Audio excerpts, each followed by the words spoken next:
Hey y'all, and welcome back to my channel. I know I was gone for a little bit, but it was Thanksgiving, so I had to do my Thanksgiving stuff and then record all these videos. So I'm coming to you guys now on Monday, and I was late posting the Real Housewives Salt Lake City episode 3. It was a little late, so I'm gonna do that now, and then I'm getting ready to add Grey's Anatomy to my channel, and then I'm going to go ahead and get the other episode of Real Housewives Salt Lake City, go ahead and record that for you guys. So that's what's coming up for me. We're just going to go ahead and dive into it. So the first scene of Real Housewives of Salt Lake City, Heather was throwing a baby shower, or planning the baby shower for her girls at work who are all pregnant. And we learned that, Heather is not really happy with her life at all. Heather feels some type of way about the fact that her husband left her, feels some type of way about the fact that she's divorced, and feels like, because she's a Mormon, and Mormons base a woman's worth on how her family life turned out, and since you're divorced and you're not married anymore, according to Heather, she doesn't feel like a good woman or a good wife. And she really thinks that she should have just stayed in her marriage and been unhappy, because then, she would have been a good Mormon. And I just think that's really sad. I just want Heather to find some love, because she even admitted on the little confessional that she's never really been in love, and she definitely wasn't in love with her husband when she married him. So I feel like that's just sad, to be that grown and you don't really know yourself at all. We just learned that Heather don't know herself. Heather is dealing with some things, so therapy ASAP. That's what she needs. So then everyone's trying to tell Heather that, hey, you shouldn't feel like a failure. Jen is there, and a few other people are there, and they're telling her you shouldn't feel like a failure in your life, because, you're a good mom, you're a good wife, and you should, now since you and your husband are over, you showed your children that you shouldn't stay in a marriage just because, y'all married and you're not happy. So I just personally feel like I see a little bit of jealousy in Heather with the fact that she's throwing this party and everything. I feel like she's a little bit jealous because of the fact that her life didn't turn out that way. So now she's projecting all her unhappiness onto these women, because she's like, they think they're about to push out these perfect little Mormon babies and everything's gonna be a-okay. And ma'am, we get that your fairy tale did not turn out to a fairy tale, but don't project it onto these women. Don't do that. So then we move on to WAPgate. That's what I like to call it. Jen, we learned that what I already knew. I already knew that Jen was lonely as hell, because you sat and said that your husband is a coach for a football team. Doesn't it? That man ain't never home. That man is in and out, and your kids is grown, and they definitely not, and they boys, so they definitely not into you like that anymore. So you bored. So he always goes over to Meredith's house, this, that, and third, and everything, they're chilling and everything. And personally, I feel like when Jen comes over to Meredith's house and stuff like that, you can tell that her kids really aren't interested in it and really don't like her. I feel like personally it's because that Jen be over there too much, so them kids is like, she's here again. Can she go? Why should I be here? Why? Because that's what Brooke's face and her daughter's face was giving to me. I don't know about y'all, but that's what it was giving to me. So I just want to go ahead and say, if you have not liked and subscribed, go ahead and like and subscribe now. Thank you so much. So they drinking and they're having a good old time and everything, and they're talking about I don't really even personally feel that Jen was actually trying to flash Brooks. I feel like she was just being silly. I feel like they were just having fun, and she was trying to show Meredith's daughter like some little kick thing. And I don't really necessarily think that Jen was intentionally trying to show off her, her vag to everybody in the world. But, I think that Brooks and her kids don't like Jen personally. So I feel like they were just using that as any reason, to be mad, feel some type of way. Because after it happens, the kids say they're going to Best Buy. At 10 o'clock at night, you going to Best Buy. Lie again.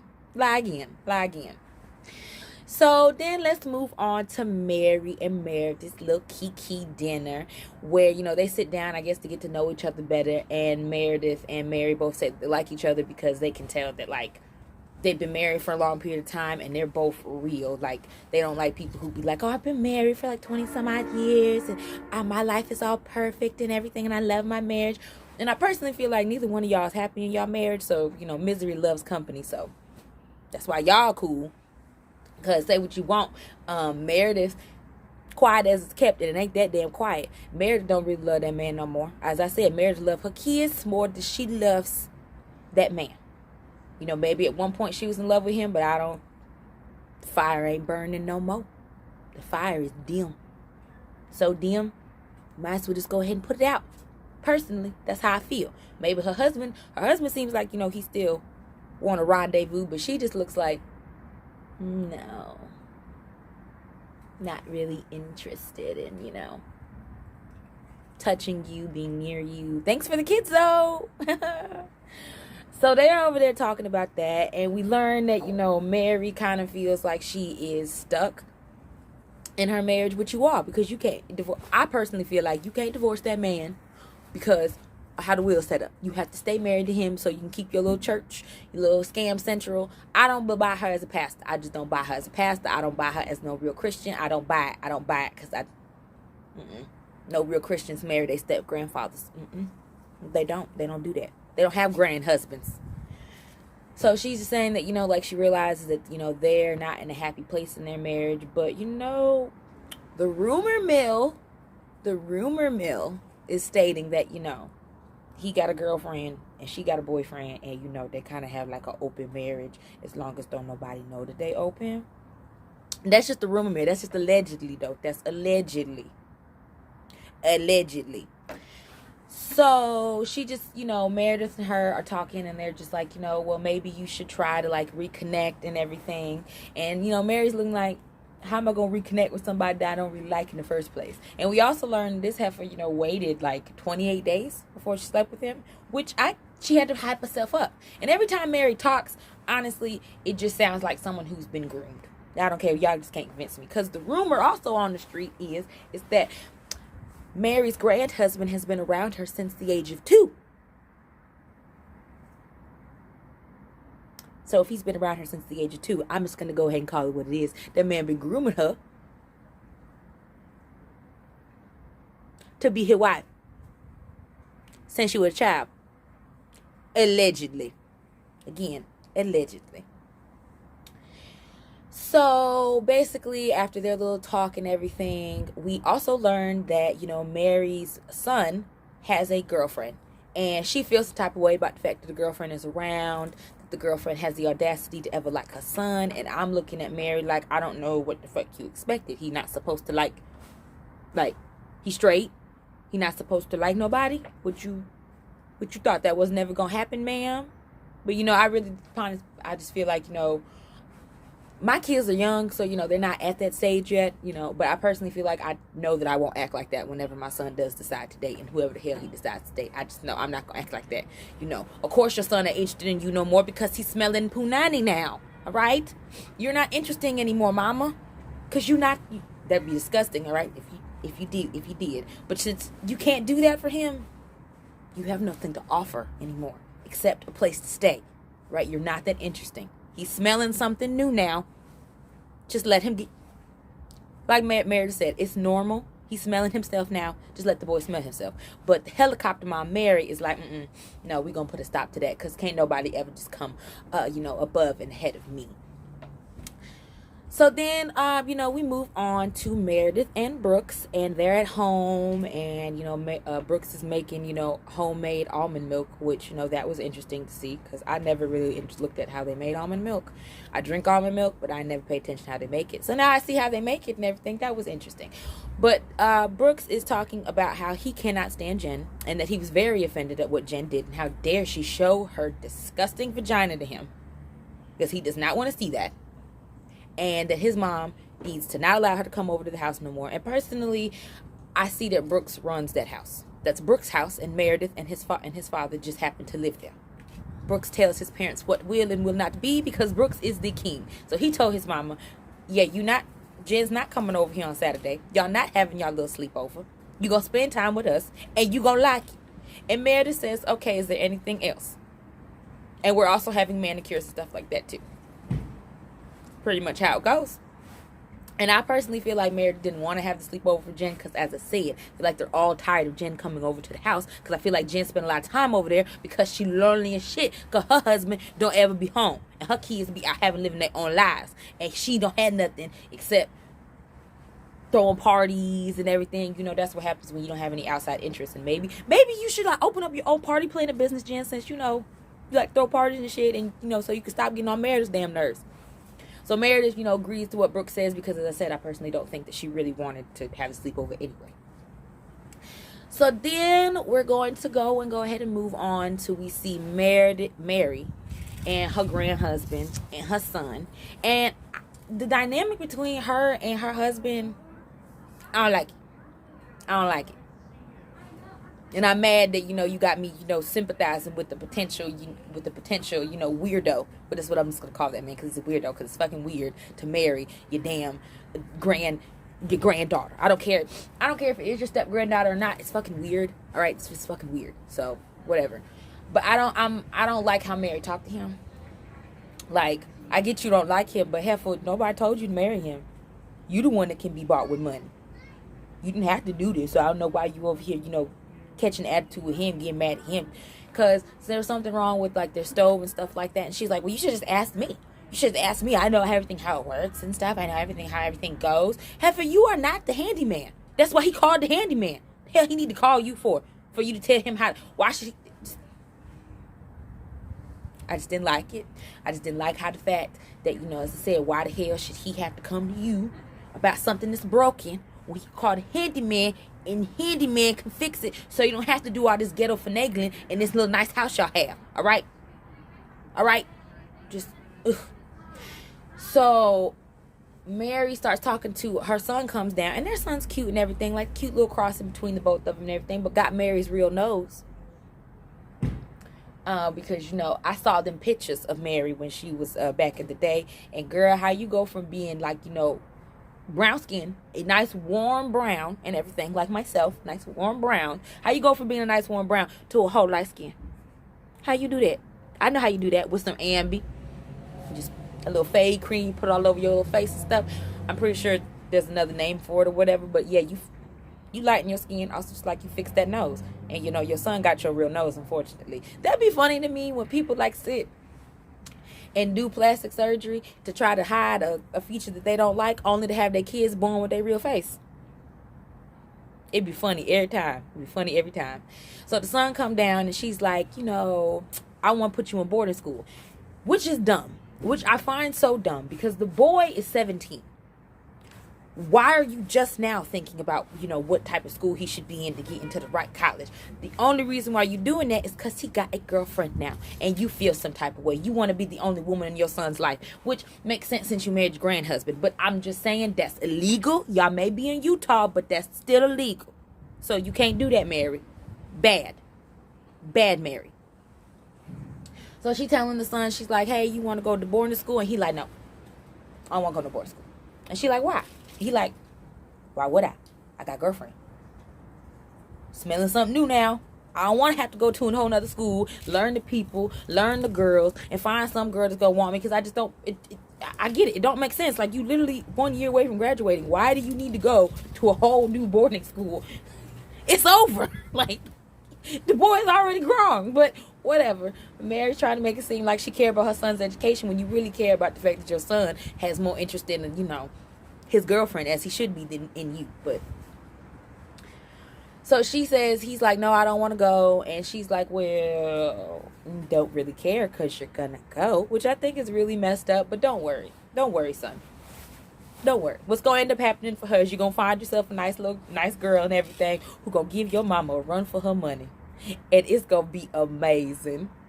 Amazing. So, next, we move on. What happened? What else happened next? Next, I believe, is the baby shower.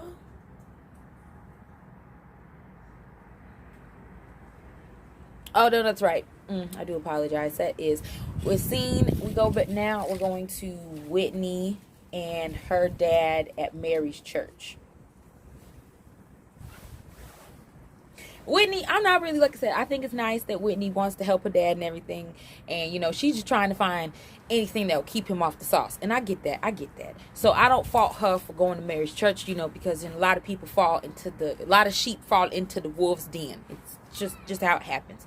So, I'm going to move on. But I don't understand why Meredith brought her ass there. But, As I said, misery loves company, I guess. But I don't get it. I just don't like Mary as a pastor. I don't believe it. It feels very fake. It feels very forced. When she was out there saying, hallelujah, hallelujah, it's giving scammer. It's giving Bernie Madoff. I don't know. It's just giving scam.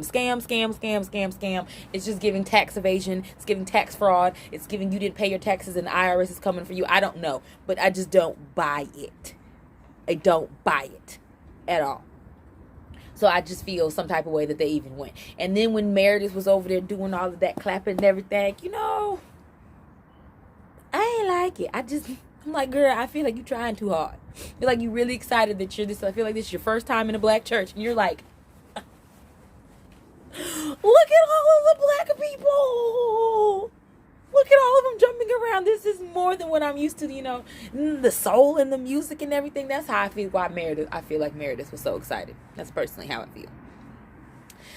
So, then we're going to go ahead and move on to the Jen, and when she was getting herself ready for this 1920s roaring party.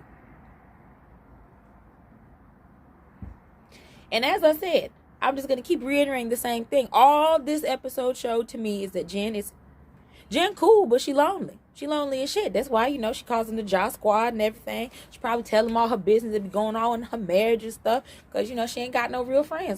That's how I really feel. Feel like she got friends that, she can pay. Meaning, she takes them out to nice places, that and third, but she ain't got no real home girls. That's what is apparent to me. And, she's talking about how she feels some type of way because I guess Meredith has sent her the text message telling her that we're not doing the sleepover anymore, and because she wants to spend time with her kids. And Jen is pissed because she's like, bitch, just your kids don't want to spend time with you. No, ma'am. Your kids don't want to spend time with you. Your kids. Because her kids actually like her. All right, and like being around her, and Brooks has spoken. Brooks is the king of that household. So, no, just because your kids, Jen, are not involved with you, don't find you that interesting, I don't know what the reason is. They just simply don't want to hang out with you. Don't mean that everybody else has your situation. So stop projecting and feeling some type of way. But I just don't understand it. I just don't understand why, I understand it, but I just don't like it. Let me do that. I don't like it. So, then we move on to the baby shower. And as I said, Heather needs therapy.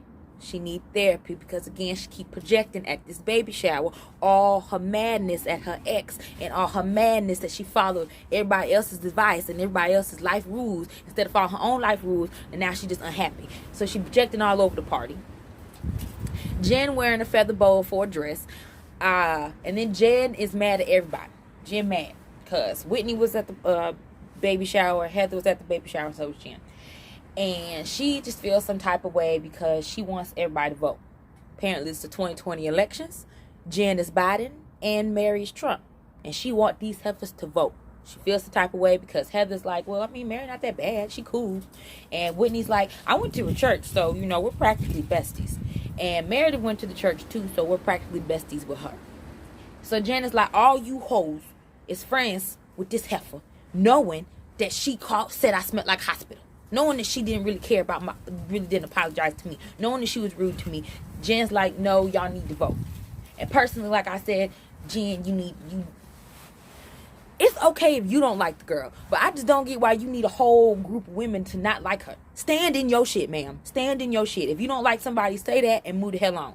You don't have to sit there. Like, I don't think that the rest of the women have to sit and, jump on your train just because you don't like Jen. Let them because you don't like Mary. Let them figure out that Mary not shit on their own. Because if Mary really not shit, trust and believe, it's going to come out in one way or another. May not come out this season. All right, may not happen to every single one of them this season, but at some point we all gonna realize that Mary not shit. But Jen mad, and everybody looking at Jen like, "Girl, why you mad? It's really not that. Like, can you just let it go? Like, please." And Jen's like, "No, y'all need to vote." So now we're going to the 20s party, and as I'm saying, nobody dressed like it was the 1920s. Like, Whitney's gave me 1950s. The only thing that was 20s about it was her hair. I don't care, but that outfit did not scream 1920. That outfit screamed 1952, maybe 1960. Meredith dressed like it was 1975 with them goddamn bell bottoms. When were they wearing pants in the 20s, Meredith? Miss Fashionista, Miss Stylist, you should know the time periods. Get it together. Get it together. And of course, Lisa can't follow no directions to save her damn life. What else is surprising? And then here she go throwing shots at Whitney's party. I don't understand half of why you came if you just gonna sit over here and throw these little shots and sit up there with your little funky ass nose high stuck up in the air. Like, girl, you could drown that way. Do you know that? You will drown. First, I'm trying to tell you, she'll be able to tell you if it's raining before the rest of us feel a drop. Her nose be up in that air. And what is it? Again, Mary was horribly dressed, but you know, we already established that. Giselle and Mary are the worst dressed people of the Real Housewives brand. If you agree with me, let me know in the comments. Or who do you think is the worst dressed housewife? I personally think Giselle and Mary are. And Jen can dress, but I don't know what you thought you were doing for this party, ma'am, because that's not what. It didn't fit with the theme at all. Like, if it was a 2020s party, that outfit would go.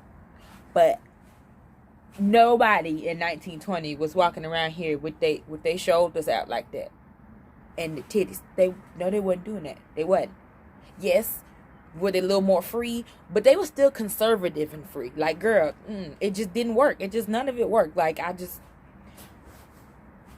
I see what Whitney was trying to do, but maybe y'all need to each get some stylists who could actually help y'all dress the right way, because didn't nobody hit the nail on the head. Everybody was horrible. Everybody looked a mess. I ain't like it. So then Jen is getting drunk. Jen also got drunk before the party because she feels type of way, because she gonna confront Meredith and she gonna confront Mary and let them know how it is, because she just doesn't like the fact that they're friends, and she doesn't like the fact that Meredith canceled the party and stuff, canceled the sleepover. And I'm just like, girl, she's real on brand for Housewives. And the reason why I say that is because, you know, pointless drama. You and Mary, like me, I'm the type of person that if you make me mad, or I see that you don't have no respect for me, and we can't be cool, we can't conversate, I dead you. You over there, I'm over here. And everybody else can be cool with you, but I don't really care if they cool with you, because I ain't cool with you. We can be cordial and stuff like that, because, you know, I'm not gonna let no heifer ruin my good time. Not letting no bitch ruin my good time. But I know that you're fake, and I know that we don't mess with each other. And so I'm going to let everybody else figure it out on their own time. Because trust and believe, y'all going to figure it out. Because if you like that with me, you will be like that. If you like that with me, at some point, the real you is going to pop up with the rest of them. And I'm going to be sitting back just like this. When you come and tell me that she ain't shit, come and be like, I told you. I told you. I told you. And then that's how the episode ends. So I'm going to go ahead and end this now and everything. If you guys have not liked and subscribed, please go ahead and like and subscribe. I'm going to go inside and finish and getting ready to record the next episode of Real Housewives of Salt Lake City, which I hope, I haven't checked my DVR to see if it is the same episode or if it is episode 4. I hope it's episode 4, and then, you know, and everything. So I'm going to record that and go deal with the kid that I have who's in there causing a ruckus. So again, thank you guys so much for watching. Let me know what you guys think of the video in the comments. Let me know what you thought of this week's episode in the comments. Again, don't forget to like and subscribe.